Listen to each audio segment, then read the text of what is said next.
ധന്യനായ കർത്താവിന് മഹത്വം. എല്ലാവർക്കും പ്രഭാതം.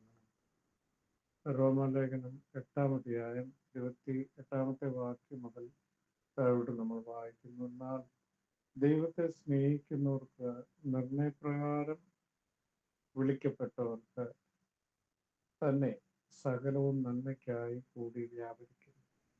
അപ്പോൾ ഇവിടെ വളരെ വ്യക്തമായി പരിശുദ്ധാത്മാവ് ദൈവജനത്തിന്റെ പുതിയ നിയമസഭയുടെ തെരഞ്ഞെടുപ്പിനെ കുറിച്ച് പറഞ്ഞിരിക്കുന്നത് ഇങ്ങനെയാണ്: നിർണയപ്രകാരം വിളിക്കപ്പെട്ടിരിക്കുന്നവർ. അതിന് താഴ്ഭാഗങ്ങളിലേക്ക് വായിക്കുമ്പോൾ നമുക്ക് വളരെ അത്ഭുതം തോന്നുന്ന രീതിയിലുള്ള ഒരു മർമ്മം അവിടെ വെളിപ്പെടുത്തുന്നു. അതായത് അവൻ മുൻനിയമിച്ചിരുന്നു.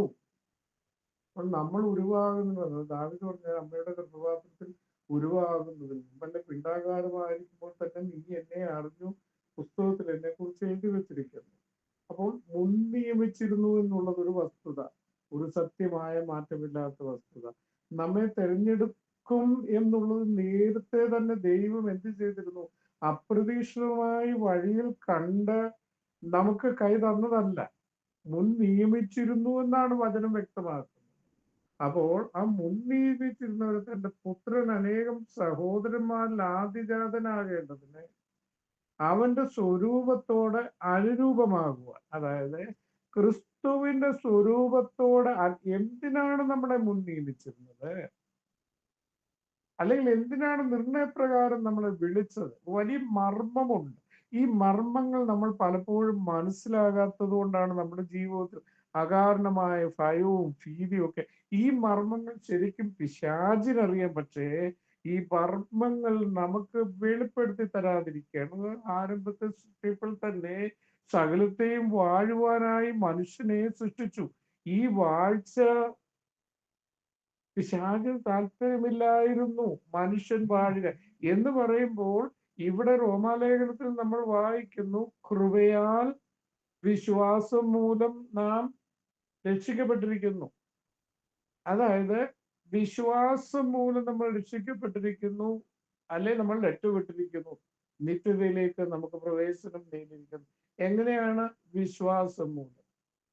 അപ്പോൾ കൃപ എന്നുള്ളത് ദൈവത്തിന്റെ ദാനവും വിശ്വാസം എന്നുള്ളത് മനുഷ്യന്റെ ഉള്ളിൽ വരുന്ന ഒരു പ്രത്യേക അനുഭവം, മനുഷ്യന്റെ ദേഹിയിൽ ഉണ്ടാകുന്ന ഒരു പ്രത്യേക അനുഭവമാണ് വിശ്വാസം എന്ന് പറയുന്നത്. അപ്പോൾ വിശ്വാസം കൂടാതെ ദൈവത്തിന് പ്രസാദമുള്ളത് എന്താണ്? ഭൂമി മനുഷ്യരിൽ നിന്ന് ദൈവം ആഗ്രഹിക്കുന്നത്. വിശ്വാസം കൂടാതെ ദൈവത്തിന് പ്രസാദം വരണമെങ്കിൽ നമ്മുടെ ഉള്ളിൽ വിശ്വാസം വേണം. വിശ്വാസം കൂടാതെ ദൈവത്തെ ആർക്കും പ്രസാദിപ്പിക്കുവാൻ കഴിയുകയില്ല എന്ന് നമുക്ക് കാണുവാൻ കഴിയുന്നു. ദൈവത്തെ ആരാധിച്ചു കൊണ്ടിരിക്കുന്നതിന്റെ ശ്രേഷ്ഠത വഹിച്ച തലവനായിരുന്ന, അല്ലെങ്കിൽ ആരാധനയ്ക്ക് നേതൃത്വം കൊടുത്തുകൊണ്ടിരുന്ന ദൂതനായിരുന്നു സാത്താൻ എന്ന് പറയുന്ന ലൂസിഫർ, നമുക്ക് മനസ്സിലാക്കുവാനായി കഴിയുന്നുണ്ട്. അപ്പോൾ അനുസരണക്കേട് അല്ലെങ്കിൽ നിഗളം, പാപം വന്നപ്പോൾ ദൈവം എന്ത് ചെയ്തു? ആ പാപം ദൈവത്തിന് ഇഷ്ടമില്ലായ്ക കൊണ്ട് ദൈവം എന്ത് ചെയ്തു? ആ സ്ഥാനത്തൊന്ന് മാറ്റിക്കളഞ്ഞു. ഇപ്പോൾ ഈ സ്വർഗത്തിലെ ദൂതന്, ഇപ്പോൾ സ്വർഗത്തിൽ ഒരുപക്ഷെ വലിയ ചർച്ചയായി കാണും. ഈ ദൂതൻ അവന്റെ സ്ഥാനത്തുനിന്ന് നീക്കപ്പെട്ടപ്പോൾ ഒരു വലിയ അൺസർട്ടൻസി. കാരണം മീഖായേലോ ഗബ്രിയേലോ അല്ല മാറി നിൽക്കുന്നത്, മാറ്റപ്പെട്ടിരിക്കുന്നത് ദൈവത്തോട് ഏറെ അടുത്ത് നിൽക്കുന്ന ഒരു ദൂതനാണ്. അപ്പോൾ ഈ മാറ്റപ്പെട്ട ദൂതനെ പകരമായിട്ട് എന്താണ്? സ്വർഗത്തിന്റെ ഒരു വലിയ അൺസർട്ടൻസിയാണ്. അപ്പോൾ ത്രിയേക ദൈവത്തിന്റെ കൗൺസിലിംഗ് ഒരു ഭാഗത്ത് നടക്കുന്നുണ്ട്. എന്താണ് നടക്കാൻ പോകുന്നതെന്ന് ആർക്ക് പറയും? അപ്പോൾ ഈ നടന്നതെന്താണ്? ഈ അടുത്ത് ആരാണ് ഇവർ പകരം? ആ ഒരു നേതൃത്വ സ്ഥാനത്തേക്ക് ആര് വരും എന്നുള്ള വലിയ ഒരു ചർച്ച സ്വർലോകങ്ങളിൽ ഒരുപക്ഷെ നടന്നു കാണുമായിരിക്കും ദൂതന്മാരുടെ ഇടയിൽ. ആരാണ് ഇനി നെക്സ്റ്റ് എന്താണ് അടുത്ത് സംഭവിക്കുവാൻ പോകുന്നത്? ഏത് രൂപത്തിൽ, എത്ര ശക്തിമത്തായ, എന്തെല്ലാം വൈഭവങ്ങളുള്ള, കഴിവുകളുള്ള ഒരു സൃഷ്ടി ആയിരിക്കും? അല്ല തങ്ങളുടെ കൂട്ടത്തിൽ നിന്ന് ആരെങ്കിലും ആയിരിക്കുമോ ആ ഭാഗത്തേക്ക് എടുക്കുന്നത് എന്നിത്യാദി വലിയ ചിന്ത. അല്ലെങ്കിൽ വേറെ ഏത് തരത്തിലുള്ള പുതിയ സൃഷ്ടിപ്പായിരിക്കും ഈ ദൂതന് പകരം അവിടെ വരിക എന്നുള്ള ചർച്ച. അപ്പോൾ ദൈവം സ്വർഗീയ കൗൺസിലിന്റെ ആലോചന അപ്പുറത്ത് നടക്കുന്നു, ദൂതന്മാരുടെ ചർച്ചാവിഷയങ്ങൾ നടക്കുന്നു. അപ്പോൾ എല്ലാവരുടെയും പ്രതീക്ഷയെ തെറ്റിച്ചുകൊണ്ട് ദൈവത്തിന്റെ സൃഷ്ടി വെളിപ്പെട്ടത് എങ്ങനെയാണെന്ന് അറിയാമോ? നിലത്തിലെ പൊടി കൊണ്ട് തൻ്റെ സാദൃശ്യത്തിലും സ്വരൂപത്തിലും ഒരു രൂപമുണ്ടാക്കിയിട്ട് അതിന് ജീവൻ വരുത്തുവാൻ, ചൈതന്യം വരുത്തുവാൻ, ദൈവ തേജസ് വരുത്തുവാൻ. പക്ഷെ കളിമണ്ണ് കൊണ്ടുണ്ടാക്കി നിലത്തെ പൊടി കൊണ്ടൊരു രൂപം ഉണ്ടാക്കുമ്പോൾ അത് വെറും ഒരു കളിമൺ പ്രതിമ മാത്രമേ ആകുന്നുള്ളൂ. പക്ഷേ ആ കൂട്ടത്തിലുള്ള ഏതു ദൂതന്മാരെക്കാളിലും തത്തുല്യമായ കഴിവും പ്രാപ്തിയും അവന് വരുത്തുവാൻ അവന്റെ ഉള്ളിലേക്ക് എന്തൊരു ജീവന്റെ ശ്വാസം. അപ്പോൾ തേജോരൂപിയായി, ഒരു പ്രകാശരൂപിയായി ഒരു രൂപം അവിടെ ഉയർത്തെഴുന്നിട്ട് വന്നു. അതിന് മനുഷ്യനെന്ന് പേർ വിളിക്കുവാൻ്റെ കൊണ്ട്, ആദമെന്ന് പേർ വിളിക്കുവാൻ്റെ കൊണ്ടവനെ.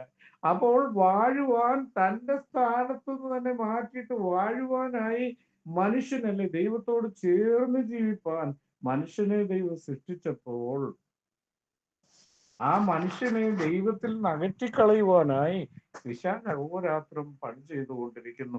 നിർണയപ്രകാരം വിളിക്കപ്പെട്ടവരെയാണ്, അല്ലെങ്കിൽ മുൻ നിയമിച്ചവരെയാണ് കാലകാലങ്ങളിൽ ദൈവം വിളിച്ച് സഭയോട് ചേർത്തുകൊണ്ടിരിക്കുന്നത്. റോമാലേഖനം തുടർന്ന് നമ്മൾ വായിക്കുമ്പോൾ ഒന്ന് മുൻ നിയമിക്കുക, മുൻ നിയമിച്ചവരെ അവൻ ക്രിസ്തുവിനോട് അനുരൂപമാകുവാനാണ് വിളിച്ചിരിക്കുന്നത്.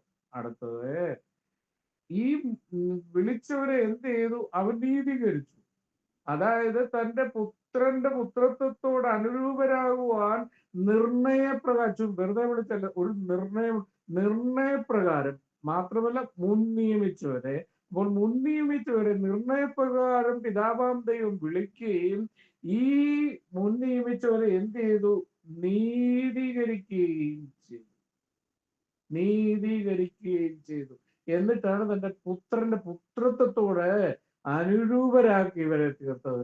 നീതീകരിക്കപ്പെട്ടുവെങ്കിൽ അടുത്തൊരു വചനം കൂടെ അവിടെ പറയുന്നു, അവരെ തേജസ്കരിച്ചു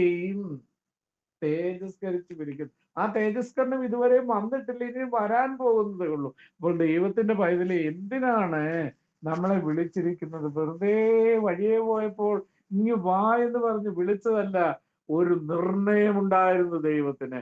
ആ നിർണയത്തിൽ കൂടി അവൻ മുൻ നിയമിച്ചിട്ട് അവൻ എന്ത് ചെയ്തു? അവൻ നീതീകരിച്ചിട്ട് അവൻ പറയുന്നത് ഇങ്ങനെയാണ്, ഇനി ഒരു തേജസ്കരണം കൂടെ ബാക്കിയുണ്ട്. അപ്പോൾ വിളിച്ചിരിക്കുന്ന ദൈവത്തിന്റെ പൈതലേ, നീ ആരാണ്? ഞാൻ ആരാണ്? നിർണയപ്രകാരം വിളിക്കപ്പെട്ടതാണ്. അബ്രഹാമിന്റെ സന്തതി പരമ്പരയിലേക്ക് വെറുതെ ഒന്നും കയറി വരാൻ ആർക്കും പറ്റുകയില്ല. അതിന് പിതാവാം ദൈവത്തിന്റെ പ്രത്യേക അനുവാദവും പ്രത്യേക തെരഞ്ഞെടുപ്പും വേണമായിരുന്നു. അതുകൊണ്ടാണ് അവൻ നിർണയിച്ചിരുന്നത്. അങ്ങനെയാണ് നിന്നെ എന്ത് ചെയ്തിരുന്നത്? നിന്നെ തെരഞ്ഞെടുത്തത്. പിന്നെ നിന്നെ എന്ത് ചെയ്തു? അവൻ നീതീകരിച്ചു. ഇനി അടുത്തത് നിനക്കൊരു തേജസ്കരണം വരുത്തുവാൻ പോവുകയാണ്. അപ്പോൾ ദൈവത്തിന്റെ പൈതലേ, ഞാൻ നീ ആരാണ്? നിർണയപ്രകാരം വിളിക്കപ്പെട്ടവരാ. നിർണയപ്രകാരം വിളിക്കപ്പെട്ടവരുടെ ജീവിതത്തിൽ എന്താ സംഭവിക്കുന്നതെന്ന് ഇവിടെ നമ്മൾ വായിച്ചു കേട്ടു. സകലവും നന്മയ്ക്കായി കൂടി വ്യാപരിക്കും. ദൈവത്തിന്റെ പൈതലേ, ഇന്ന് ഞാനും നീയും അനുഭവിക്കുന്ന, ഒരു പക്ഷേ എനിക്ക് നിനക്ക് താങ്ങാൻ പറ്റുന്നതിൽ അപ്പുറമായ ഭാരമാകാം, പ്രയാസമാകാം, ഭയമാകാം, എന്തായാലും കൊള്ളാം. പക്ഷെ കർത്താവ് പറയുന്നു, സകലതും നന്മയ്ക്കായിട്ട് തന്നെ. ഈ വചനങ്ങളാൽ ദൈവം നമ്മളെ സഹായിക്കും.